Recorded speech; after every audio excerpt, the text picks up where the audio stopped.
안녕하세요. 오늘 사연 바로 시작해 보겠습니다. 안녕하세요. 저는 서울에 살고 있는 평범한 30대 중반의 남자랍니다. 지극히 평범한 외모, 평범한 재력의 저지만 저에게는 10살이나 어린 아내가 있답니다.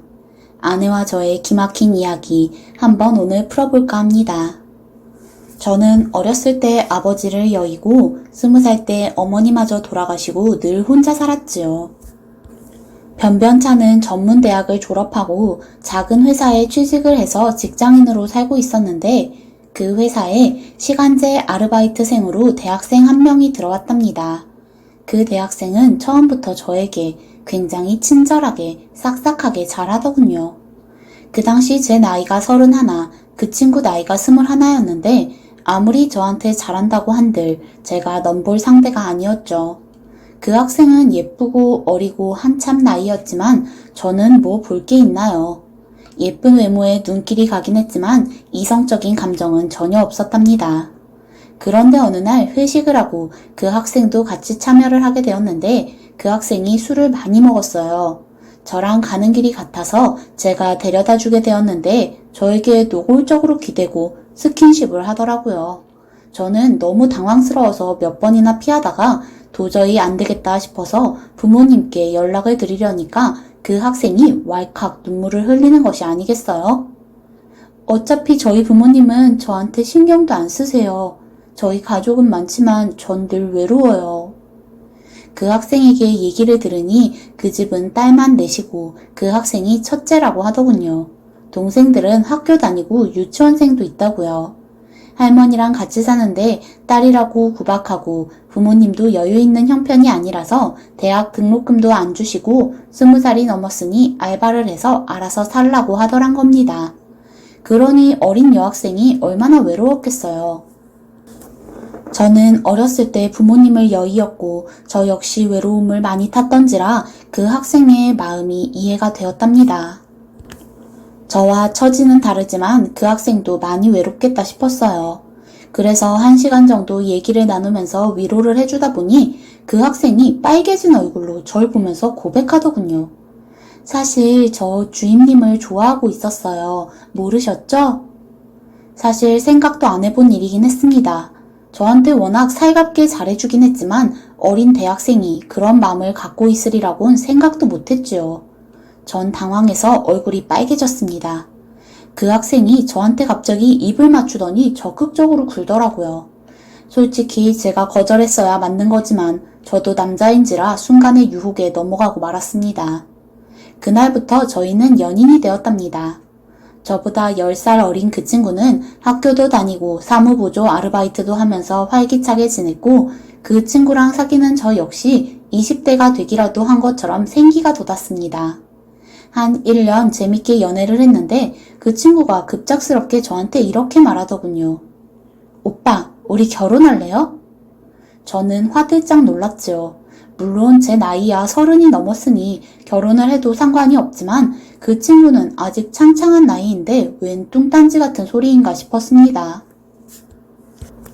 나야 괜찮지만 넌 아직 대학 졸업도 안 했고 이제 20대 초반인데 무슨 결혼을 해. 제가 이렇게 말하니 그 친구가 자긴 꼭 결혼을 하고 싶다는 겁니다. 결혼해서 부모님에게서 벗어나고 싶다는 것이었죠. 아빠는 맨날 술주정이나 부리고 엄마는 딸들만 낳았다고 우리 구박하고 나는 작은 방에서 동생 셋이랑 자요. 같이 사는 할머니도 우리를 딸이라고 싫어하고 그렇다고 독립하기엔 너무 무섭고요. 어차피 우리 나중에 결혼할 거 아니에요? 좀 일찍 하면 어때요? 그 친구가 말을 그렇게 했지만 저는 그래도 생각이 많았습니다. 물론 그렇긴 하지만 그건 나중 일이고 지금 부모님께서 허락을 하실까? 저보고 빨리 결혼해서 나가는 게 효도하는 거라던데요? 그 말에 그 집 분위기도 대충은 알 수 있었습니다. 저는 오랫동안 고민하던 끝에 그 친구와 결혼을 하기로 마음먹었습니다.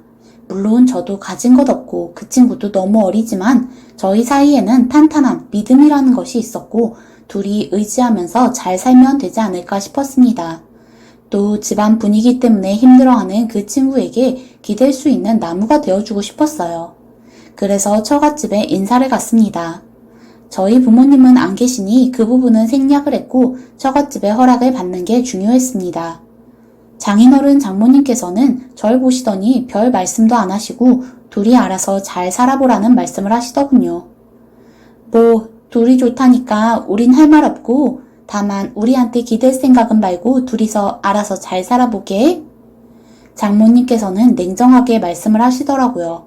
어린 딸을 시집 보내시는데 다른 걱정보다 그저 기대지 말라는 말이 먼저시더군요.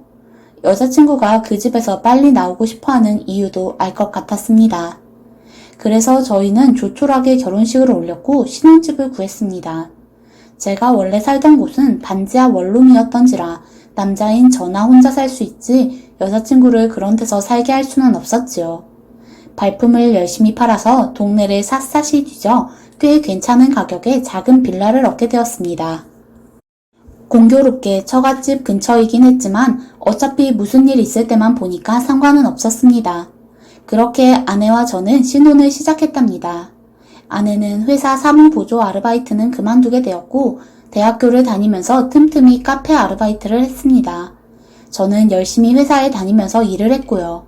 넉넉지 않은 생활이었지만 행복했답니다. 아침에 둘이 같이 집을 나오고 저녁에는 같이 장을 봐서 들어가서 맛있는 것을 해먹고 둘이 밤늦게까지 영화를 보기도 했습니다. 신혼기간을 오래 갔다가 아내가 대학을 졸업하고 자리를 좀 잡으면 아이 계획은 세우기로 했습니다.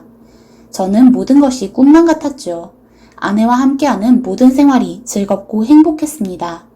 가끔 처갓집에 들러서 처제들과 놀기도 하고 용돈도 주고 그랬습니다. 아내는 부모님께는 좋지 않은 감정들을 갖고 있었지만 처제들은 늘 안쓰러워했거든요. 저도 처제들과는 가끔씩 연락하면서 좋은 형부가 되어주기 위해 노력했답니다. 그러던 어느 날 셋째 처제가 연락이 와서 급히 집으로 좀 와보라고 하더군요. 장모님께 무슨 소식이 있다나요? 저랑 아내는 무슨 일이라도 난 줄 알고 헐레벌떡 집으로 갔습니다. 장모님께서 화사한 얼굴로 절 맞아주시더라고요. 여보게 이제 왔는가? 어서 들어오게. 전 평소에 늘 우중충하게 계시던 장모님께서 웃는 얼굴로 맞아주시기에 깜짝 놀라며 들어갔습니다. 제 아내도 장모님의 그런 모습에 좀 놀란 기색이더라고요. 그리고 가족들이 다 모인 자리에서 장모님께서 사진 한 장을 보여주셨습니다. 오늘 병원에서 이제 5주 되었다고 진단 나왔어. 엄마 임신했다? 그 말에 다들 놀라서 벙 쪘습니다. 장모님께서 물론 45밖에 안 되셨으니 당연히 임신이 가능한 나이였지만 딸이 넷이나 있는데 또 임신을 하셨을지는 몰랐습니다. 자식들은 모두 멍하니 있는데 할머니께서는 장모님께 잘했다고 등을 두드려 주시더라고요. 장인어른도 뿌듯한 기색이었습니다. 저는 침묵을 깨고 장모님께 축하 말씀을 드렸습니다. 장모님 축하드려요. 제가 어색하게 축하를 드리니까 장모님께서 화사하게 웃으시고 할머님께서 이렇게 말씀하시더군요. 그나저나 아들이어야 할 텐데 우리 집 대가 끊겨서 걱정이 이만저만 아닌데 이제라도 아들을 낳아야지.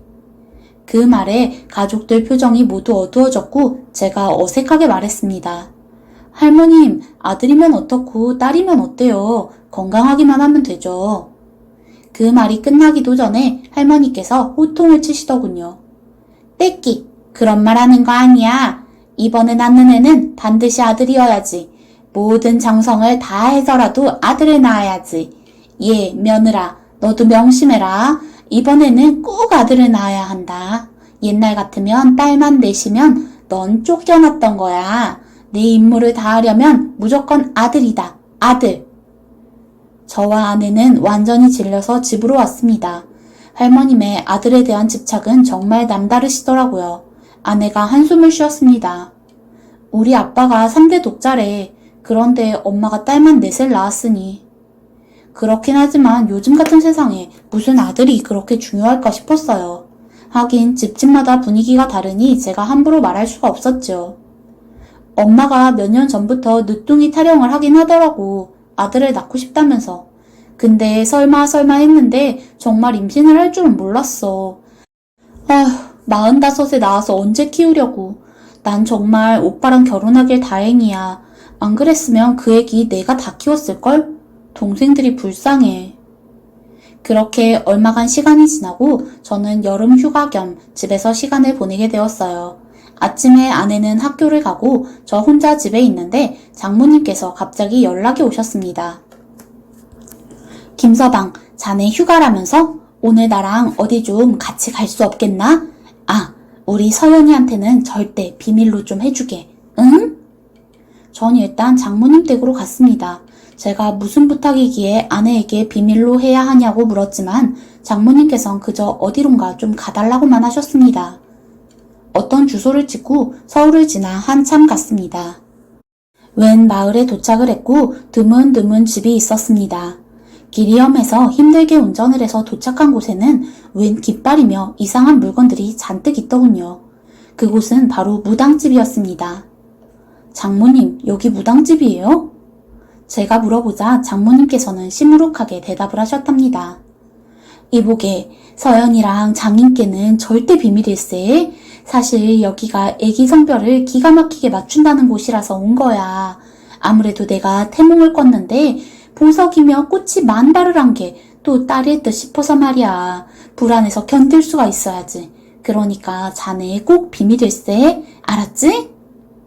저는 어이가 없었지만 한편으론 또 얼마나 아들 못 낳고 산 세월이 서러웠으면 저러실까 싶어서 일단 알겠다고 비밀을 지켜드리겠다고 하고 같이 무당집으로 들어갔답니다. 그곳에는 난생 처음 보는 광경들이 펼쳐져 있었답니다. 장모님께선 떨면서 무당 앞에 앉더니 웬 두툼한 봉투를 건네시더군요. 저는 그 봉투를 흘끗 보고 굉장히 놀랐습니다. 상당히 많은 양의 5만원권 지폐가 잔뜩 들어있었답니다. 아무리 아이 성별이 조급하셔도 그렇지 이렇게 많은 돈을 가지고 오시다니 황당하더군요. 무당이 그 돈을 얼른 받아 챙기더니 무어라 중얼중얼하고 신을 부르는 듯한 기도를 하더니 이내 말했습니다. 딸만 넷이라고? 예, 보살님, 이번에는 꼭 아들이어야 합니다. 무슨 수를 써서라도 아들을 꼭 만들어주세요. 전 솔직히 어이가 없었습니다. 이미 정해져 있는 아이 성별을 무당에게 바란다고 되나요? 장모님께서 간절히 말씀하시니 무당이 무언가를 보겠다면서 생시를 묻고 마구 몸을 흔들며 춤을 추더니 이내 말했습니다. 틀렸어. 이번에도 딸이야. 무당의 입에서 그 말이 나오자마자 장모님께서 통곡을 하시더라고요. 펑펑 우시면서 무당을 붙잡고 하소연을 하셨습니다. 보살님, 제가 딸만 넷 낳았다는 이유로 구박받은 세월이 20년도 넘는답니다. 저희 시어머니도 저희 남편도 저한테 용돈 한 푼 제대로 준 적이 없어요. 제가 딸만 낳은 쓸데없는 몸이라고요. 어떻게 제발 부탁드립니다. 아들만 낳을 수 있다면 뭐든 할게요. 제발요. 네? 저는 그 난장판에서 한숨을 푹 쉬었습니다. 담배를 한 대 피우려고 나온 사이 무당과 장모님께서 무어라 속닥속닥 이야기를 하시더라고요.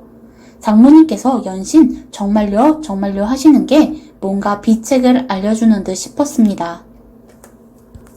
장모님께선 다음 예약까지 잡고서 저와 함께 다시 서울로 돌아오셨습니다. 제가 오면서 장모님께 슬쩍 말씀을 드렸어요. 장모님, 저런 건 그냥 미신 같은 건데 믿지 마시고 이제 조금 있으면 아이 성별이 나오잖아요. 그러니까 너무 믿지 마시고. 아니야, 가만히 있으면 이번에도 딸일 거야. 분명히 무슨 조치를 취해야 해.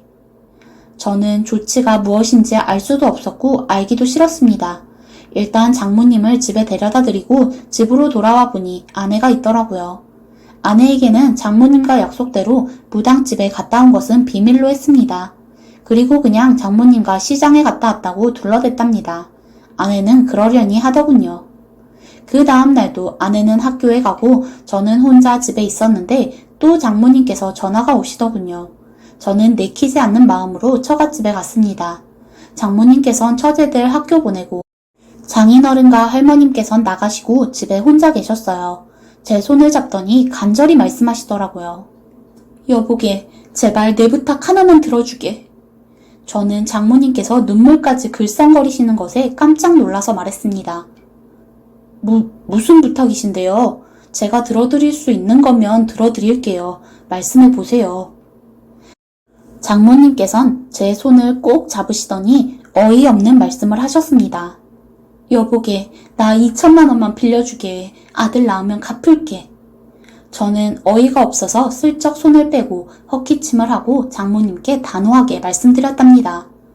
장모님, 설마 그 무당한테 돈을 갖다 주시려는 건 아니겠죠? 장모님, 그런 말도 안 되는. 그리고 저 2천만 원도 없습니다. 제가 이렇게 말하자 장모님께서 눈물을 글썽거리시면서 저한테 애원을 하기 시작하셨어요. 2천만 원만 있으면 부적을 써서 아이 성별을 바꿀 수 있다 하네. 이제 좀 있으면 성별이 나오는데 이번에도 딸이면 난 정말 어머님께 쫓겨날지도 몰라. 애들 아빠도 얼마나 기대하고 있는데. 여보게, 제발 사람 하나 살린다 셈 치고 나 좀 도와주게. 2천만 원 정도는 대출로도 마련할 수 있지 않은가. 장모님, 하지만 그 돈을 어떻게 갚으시게요? 제가 묻자 장모님께서는 화색을 띠면서 말씀하셨어요. 그건 내가 아들만 낳으면 돼. 아들만 낳으면 어머니께서 가지신 재산 전부 나한테 주신다고 했으니까 자네한테 2천 바로 갚겠네. 이자도 줄게. 이자의 문제가 아니었습니다. 저는 대출까지 받아서 그런 허무맹랑한 일에 돈을 쓸 수 없었습니다. 저는 일단 은행에 갔다 오겠다고 하고 장모님께 말씀드리고 주랭랑을 쳐서 저희 집으로 왔습니다. 그리고 허겁지겁 아내에게 전화를 걸었어요. 아내에게 그동안 있었던 모든 일에 대해서 말하자 불같이 화를 내더군요. 아내는 당장 학교에서 집으로 오더니 마구 화를 내더라고요. 왜 진작 나한테 말 안 했어, 오빠? 걱정 마. 내가 다 해결할 테니까. 저녁에 아내가 저를 이끌고 처갓집으로 갔습니다. 집에는 가족들이 모두 있었고 아내는 그 앞에서 말했습니다. 엄마가 이 사람한테 돈 빌려달라고 했다면서요? 왜 그런 줄 아세요? 할머니랑 아빠가 하도 아들아들해서 엄마가 태아 성별을 바꾸려고 무당한테 돈을 갖다 주려고 했대요. 그 말에 집이 발칵 뒤집어졌습니다. 장모님은 저한테 이놈 저놈 하면서 비밀을 안 지켰다고 욕지거리를 하고 할머님은 할머님대로 또 딸이냐면서 장모님께 욕을 하고 집이 엉망이 되었습니다. 처제들은 그 가운데서 난감해하고요. 아내는 그 난리통에서도 자기가 할 말을 딱 하더라고요. 엄마, 이제 이 사람한테 연락하지 마세요. 그리고 우리 곧 이사도 갈 거고요. 이 집하고 인연 끊을 거예요. 내가 딸이라서 20년 동안 받은 서름도 서름이지만 엄마같이 상식 안 통하는 사람이 내 엄마인 것도 너무 싫어요. 앞으로 우리한테 연락하지 마요. 그렇게 말하고 아내는 그 자리를 저와 함께 박차고 나왔답니다. 그날 집에서 나오면서 처제들이 저희를 보는 눈빛들이 잊혀지질 않더라고요. 저희는 그나마 그 집에서 나올 수라도 있었지만 처제들은 얼마나 지옥 같았을까요? 몇 주 후 처제에게 연락이 왔습니다. 산부인과에서 성별이 나왔는데 장모님께서 아들을 가졌다는 결론이라고요. 장인어른과 할머님께서는 너무 기뻐하시면서 장모님께 손 하나 까딱 못하게 하고 처제들은 완전히 찬밥이라고 하더군요. 몇 달 후 장모님께선 아들을 낳으셨고 그 이후로는 처제들은 더 찬밥이 되었다고 하더군요. 특히 막내 처제는 아직 어려서 손이 많이 가는 나이인데 전혀 봐주지 않고 아들만 예뻐하신다고 하더군요. 장인어른이나 할머님께서도 마찬가지시고요. 저희 아내는 안 봐도 훤하다며 한숨을 쉬었습니다. 그때 제가 한 가지 제안을 했습니다. 처제들이랑 같이 살아보는 건 어떨까? 제 말에 아내가 저를 빤히 보면서 정말 그럴 수 있겠냐고 하더군요. 저는 마음을 굳힌 상태였어요. 비록 힘든 일이긴 하겠지만 변두리 쪽으로 나가서 좀 넓은 집을 얻어서 처제들과 같이 살면 못 살 게 뭔가 싶었습니다. 아내는 제게 미안해하면서도 동생들을 데려오고 싶은 마음이 분명 있는 듯 보였습니다. 저는 결정을 내리고 처제들과 같이 살기로 했습니다. 그래서 처제 셋과 저희 부부 이렇게 5 식구가 살게 되었답니다. 처음엔 절 어색해하던 처제들은 이제 저를 너무도 잘 따르고 저에게 고마워합니다. 저희 아내는 언니로서 동생들을 잘 이끌고요. 잘 모르는 남들은 제가 처갓집 책임지느라 힘든 줄 알지만 저는 꼭 공주님들 사이에서 사는 것 같아서 하루하루가 너무 즐겁습니다. 그리고 1년 전 아내에게는 아이가 생겼습니다. 아내를 닮은 예쁜 딸이었죠. 아내가 딸을 낳으니 처제들이 얼마나 예뻐해주고 잘 돌봐주는지 모릅니다. 주말에는 저희 부부 데이트하라고 내보내고 자기들끼리 아이를 봐주기도 한답니다. 아마 영원히 이렇게 같이 살 수는 없겠죠. 처제들도 결혼을 할 것이고 언젠가 모두 따로 살게 되겠지만 지금은 이 상태가 너무 행복합니다. 그리고 처갓집에선 요새 연락도 거의 하지 않습니다. 새로 태어난 아들에게만 모든 정성을 다하고 계시다고 하더군요. 딸들은 부모에 대한 원망이 엄청납니다. 저는 지켜보는 입장에서 참 장인어른 장모님께서 소중한 딸들을 내팽개치고 그 아들에게 무슨 효도를 얼마나 받으실까 싶습니다. 아내는 대학을 졸업하고 일을 구해 나가고 있고 저는 저대로 열심히 일하면서 살고 있습니다. 아직 넉넉지 않은 생활이지만 언젠가 저희에게도 볕들 날이 있을 거라 생각하며 열심히 살아보려고 합니다. 시청해주셔서 감사합니다. 사연 감상 후 좋아요와 구독 부탁드립니다.